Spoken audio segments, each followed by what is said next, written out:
জেলা শিশু একাডেমির কাজ মূলত শিশুদের সার্বিক উন্নয়ন, শিক্ষাগত ও সাংস্কৃতিক বিকাশ নিশ্চিত করা এবং তাদের অধিকার ও কল্যাণ রক্ষা করা। বিস্তারিতভাবে বলা যায়, শিশুদের শিক্ষা ও জ্ঞান বৃদ্ধি, স্কুল ও কমিউনিটি পর্যায়ে শিশুরা যাতে মানসম্মত শিক্ষা পায় তা নিশ্চিত করা, শিশুদের জন্য বিশেষ পাঠ্যক্রম, ওয়ার্কশপ বা ক্লাব কার্যক্রম আয়োজন, সাংস্কৃতিক ও সৃজনশীল বিকাশ, শিশুদের মধ্যে নাচ, গান, চিত্রকলা, নাটক ইত্যাদি সাংস্কৃতিক কার্যক্রমের মাধ্যমে সৃজনশীলতা বৃদ্ধি করা,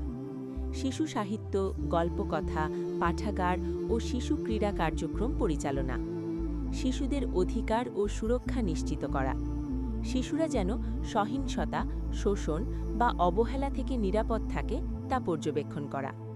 শিশুদের অধিকার ও কল্যাণ বিষয়ে সচেতনতা সৃষ্টি করা, স্বাস্থ্য